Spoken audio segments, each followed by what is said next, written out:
امام زین العابدین علیہ السلام کا کربلا میں کردار اور ان کی زندگی کے اہم واقعات۔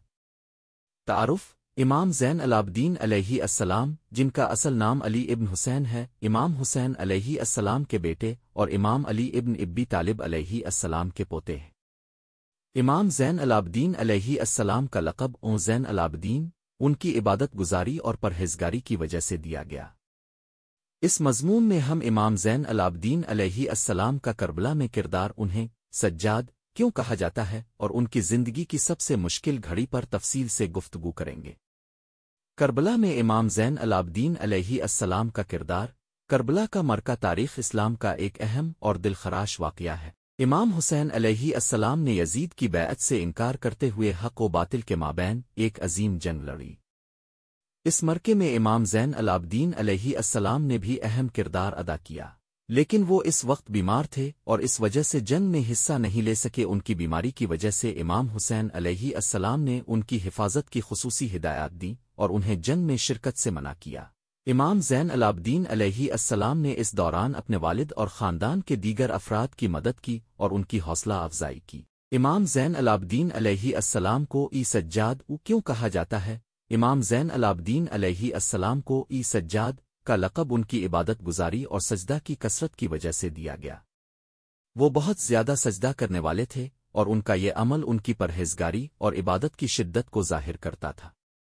ان کی زندگی میں ہر وقت عبادت اور سجدے کی عادت تھی، جس کی وجہ سے لوگ انہیں سجاد کہنے لگے۔ امام زین العابدین علیہ السلام کی زندگی کی سب سے مشکل گھڑی۔ کربلا کا واقعہ امام زین العابدین علیہ السلام کی زندگی کا سب سے مشکل اور دلخراش لمحہ تھا۔ اس مرکے میں انہوں نے اپنے والد، بھائیوں، چچا اور خاندان کے دیگر افراد کی شہادت دیکھی۔ امام حسین علیہ السلام کی شہادت کے بعد امام زین العابدین علیہ السلام کو قیدی بنا کر کوفہ اور شام لے جایا گیا۔ قید کے دوران امام زین العابدین علیہ السلام نے بہت صبر اور حوصلہ دکھایا۔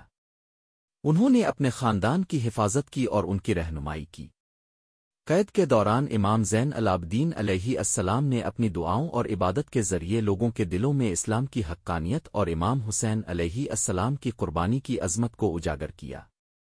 قید اور اس کے بعد کی زندگی۔ امام زین العابدین علیہ السلام کی قید کے بعد کی زندگی بھی مشکلات سے بھرپور تھی۔ انہوں نے مدینہ واپس آ کر اپنی عبادت اور تعلیمات کے ذریعے لوگوں کی رہنمائی کی۔ امام زین العابدین علیہ السلام کی دعاؤں کی کتاب صحیفہ سجادیہ ان کی روحانی اور علمی وراثت کا حصہ ہے، جو آج بھی مسلمانوں کے لیے رہنمائی کا ذریعہ ہے۔ نتیجہ: امام زین العابدین علیہ السلام کا کردار کربلا میں اور اس کے بعد کی زندگی میں انتہائی اہمیت کا حامل ہے۔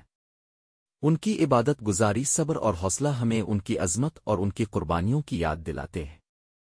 امام زین العابدین علیہ السلام کی زندگی ہمیں یہ سبق دیتی ہے کہ مشکلات اور مصائب میں بھی صبر و استقامت کے ساتھ اللہ کی عبادت اور حق کی حمایت کرنی چاہیے۔